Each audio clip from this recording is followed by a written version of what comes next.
ओम नमो भगवते वासुदेवाय। प्रिय मित्रों, भविष्य दर्शन चैनल में आपका हार्दिक स्वागत है। आज के इस कार्यक्रम में श्राद्ध की महत्ता, श्राद्ध के दिन क्या करें, कैसे करें श्राद्ध कर्म, श्राद्ध पक्ष की विशेष तिथियां क्या हैं, पितृदोष के लक्षण, पितरों के रुष्ट होने के लक्षण, पितृदोष शांति के उपाय और विशिष्ट उपायों से आपको अवगत कराया गया है। आप पूरी वीडियो अवश्य सुनें और पितृपक्ष में अपने पितरों को कैसे प्रसन्न करें, इस वीडियो के माध्यम से विस्तृत जानकारी आपको प्राप्त होगी। पितरों के बारे में कहा गया है कि आयु पुत्रान यशः स्वर्गम कीर्तिम पुष्टिम बलम श्रियम पशून सुखम धनम धान्यम प्राप्नुयात पितृपूजनात्। अर्थात आयु, पुत्रों को यश, स्वर्ग, कीर्ति, पुष्टि, बल, लक्ष्मी, पशु, सुख, धन और धान्य, ये पितरों के पूजन से मनुष्य को प्राप्त होते हैं। इसलिए हमें श्राद्ध पक्ष में विशेष रूप से अपने पितरों का पूजन करना चाहिए। पूर्वजों को पितृपक्ष में इस मंत्र के द्वारा सूर्य भगवान को अर्घ्य देने से यमराज प्रसन्न होकर पूर्वजों को अच्छी जगह भेज देते हैं। कौन से वे मंत्र हैं? ओम धर्मराजाय नमः, ओम महाकालाय नमः, ओम यमाय नमः, ओम मृत्यवे नमः, ओम अंतकाय नमः। श्राद्ध के दिन हमें क्या करना चाहिए? जिस दिन आपके घर में श्राद्ध हो उस दिन गीता का 7वें अध्याय का पाठ करें। पाठ करते समय जल भर कर रखें। पाठ पूरा होने पर जल सूर्य भगवान को अर्पित करें और कहें कि हम अपने पितरों के लिए यह पाठ अर्पण करते हैं जिनका आज श्राद्ध है। कैसे करें श्राद्ध कर्म? अगर पंडित जी से श्राद्ध नहीं करा पाते तो सूर्य नारायण के आगे अपने दोनों हाथ ऊपर करके बोलें कि हे सूर्य नारायण, मेरे पिता, उनका नाम स्मरण करें, मैं उनका अपना नाम स्मरण करें, उनका बेटा अमुक जाति अमुक गोत्र को आप सुखी रखें। इस निमित्त मैं आपको अर्घ्य व भोजन कराता हूँ। ऐसा करके आप सूर्य भगवान को अर्घ्य दें और भोग लगाएं। श्राद्ध और यज्ञ आदि कार्यों में तुलसी का एक पत्ता भी महान पुण्य देने वाला है। इसलिए श्राद्ध में तुलसी पत्र का अवश्य प्रयोग करें। श्राद्ध के लिए विशेष मंत्र क्या है? ओम ह्रीं श्रीं क्लीं स्वधा दिव्ये स्वाहा। इस मंत्र का जप करके हाथ उठाकर सूर्य नारायण को पितरों की तृप्ति एवं सद्गति के लिए प्रार्थना करें। स्वधा ब्रह्मा जी की मानस पुत्री हैं। इस मंत्र के जप से पितरों की तृप्ति अवश्य होती है और श्राद्ध में जो त्रुटि रह गई हो वह भी पूर्ण हो जाती है। श्राद्ध में करने योग्य विशेष मंत्र क्या है? श्राद्ध पक्ष में एक माला रोज 12 मंत्र ओम नमो भगवते वासुदेवाय की करनी चाहिए और उस माला का फल नित्य अपने पितरों को अर्पण करना चाहिए। अब हम बात करते हैं श्राद्ध पक्ष की जो विशेष तिथियां हैं। पूर्णिमा श्राद्ध 2 सितंबर बुधवार को होगा। प्रतिपदा श्राद्ध 3 सितंबर गुरुवार को। द्वितीया का श्राद्ध 4 सितंबर शुक्रवार को। तृतीया का श्राद्ध 5 सितंबर शनिवार को। चतुर्थी का श्राद्ध 6 सितंबर रविवार को। पंचमी का श्राद्ध 7 सितंबर सोमवार को। षष्ठी का श्राद्ध 8 सितंबर मंगलवार को। सप्तमी का श्राद्ध 9 सितंबर बुधवार को। अष्टमी का श्राद्ध 10 सितंबर गुरुवार को। नवमी का श्राद्ध 11 सितंबर शुक्रवार को। दसवीं का श्राद्ध 12 सितंबर शनिवार को। एकादशी का श्राद्ध 13 सितंबर रविवार को।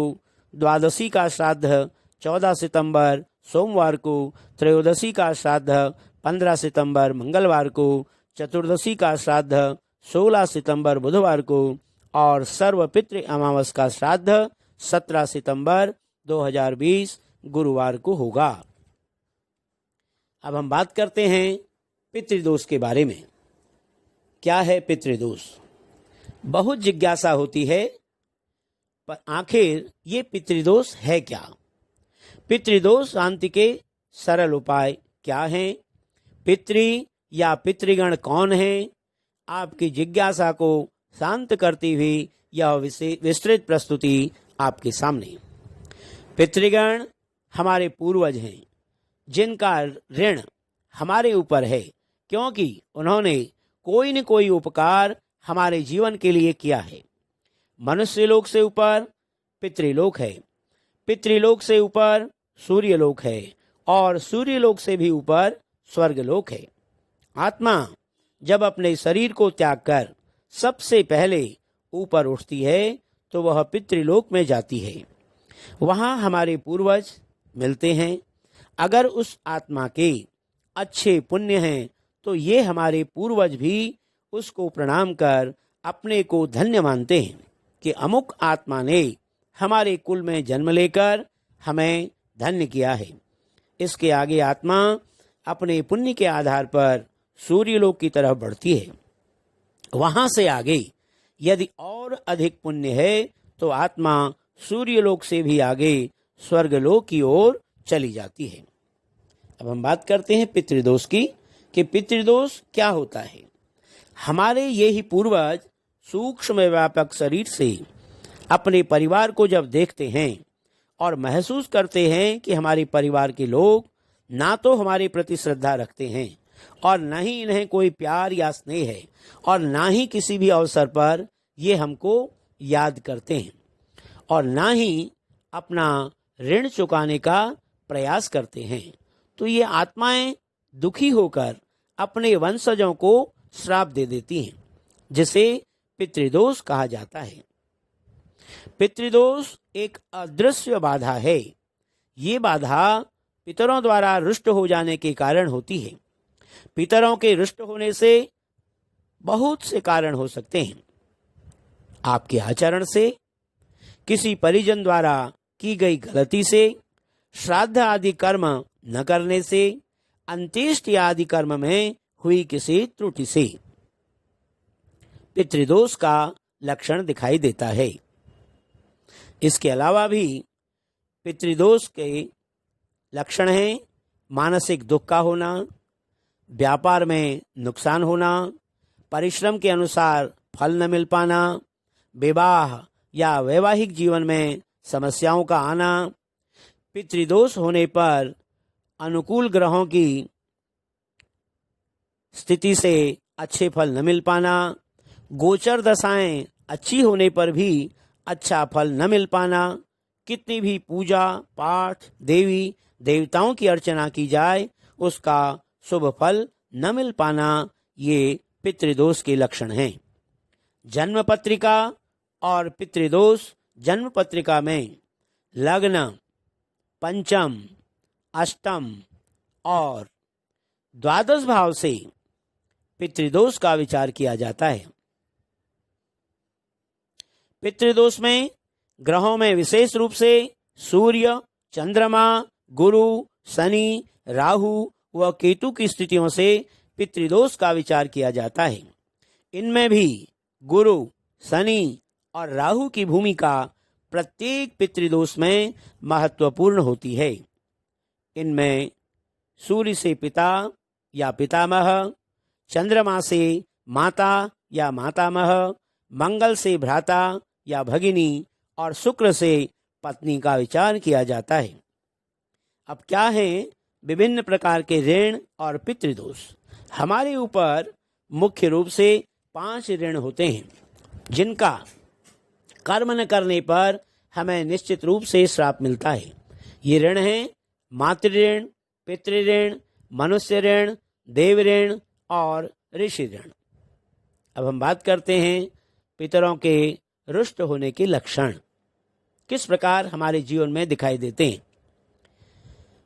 खाने में बाल का निकलना, घर में बदबू या दुर्गंध का आना, पूर्वजों का स्वप्न में बार बार आना, शुभ कार्यों में अड़चन आ जाना, घर के किसी एक सदस्य का कुंवारा रह जाना, मकान या प्रॉपर्टी की खरीद फरोख्त में रुकावटों का आना और संतान का न होना, ये पितरों के रुष्ट होने के कुछ लक्षण दिखाई देते हैं।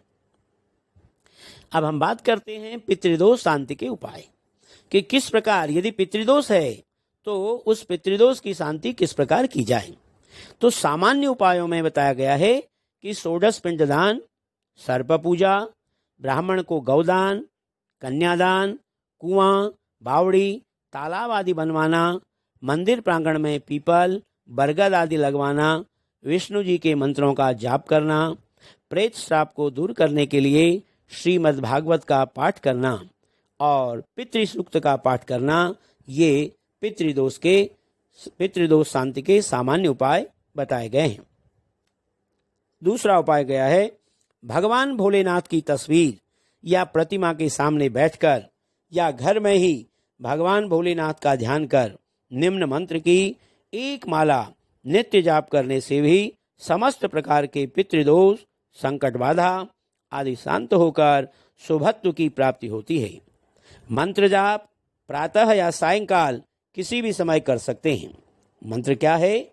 ओम तत्पुरुषाय विद्महे महादेवाय धीमहि तन्नो रुद्रः प्रचोदयात्।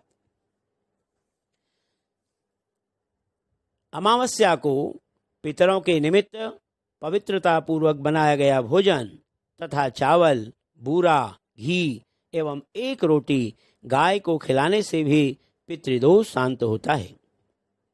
अपने माता पिता, बुजुर्गों का सम्मान, सभी स्त्री कुल का आदर सम्मान करने और उनकी आवश्यकताओं की पूर्ति करते रहने से पितर हमेशा प्रसन्न रहते हैं। पितृदोष जनित संतान कष्ट को दूर करने के लिए हरिवंश पुराण का श्रवण करें या स्वयं नियमित रूप से पाठ करें। प्रतिदिन दुर्गा सप्तशती या सुंदरकांड का पाठ करने से भी इस दोष में कमी आती है। सूर्य पिता हैं, अतः तांबे के लोटे में जल भरकर उसमें लाल फूल, लाल चंदन का चूरा, रोली आदि डालकर सूर्य देव को अर्घ्य देकर 11 बार ओम घृणी सूर्याय नमः इस मंत्र का जाप करने से पितरों की प्रसन्नता एवं उनकी ऊर्ध्वगति होती है। अमावस्या वाले दिन अवश्य अपने पूर्वजों के नाम से दूध, चीनी, सफेद कपड़ा, दक्षिणा आदि किसी मंदिर में अथवा किसी योग्य ब्राह्मण को दान करना चाहिए। पितृपक्ष में पीपल की परिक्रमा अवश्य करें। यदि 108 परिक्रमा लगाई जाए तो पितृदोष अवश्य दूर होता है। अब हम बात करते हैं पितृदोष शांत करने के विशिष्ट उपाय क्या हैं। किसी मंदिर के परिसर में पीपल या बड़ का वृक्ष लगाएं और रोज उसमें जल डालें, उसकी देखभाल करें। जैसे जैसे वृक्ष फलता फूलता जाएगा पितृदोष दूर होता जाएगा, क्योंकि इन वृक्षों पर ही सारे देवी देवता, इतर योनियां, पितर आदि निवास करते हैं।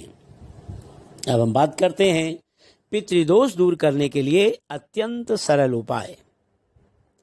इसके लिए संबंधित व्यक्ति को अपने घर के वायव्य कोण यानी कि नॉर्थ वेस्ट, उत्तर पश्चिम दिशा में नित्य सरसों के तेल के बराबर मात्रा में अगर का तेल मिलाकर दीपक पूरे पितृपक्ष में नित्य जलाना चाहिए।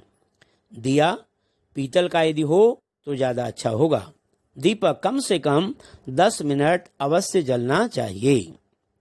इस तरह से हम इन बातों का ध्यान रखते हुए इस पितृपक्ष में अपने पितरों को प्रसन्न कर सकते हैं। तो प्रिय मित्रों, आपके पितरों की कृपा आपके पूरे परिवार पर सदैव बनी रहे। पितृपक्ष पर आप सभी को हार्दिक शुभकामनाएं एवं मंगलमय हो।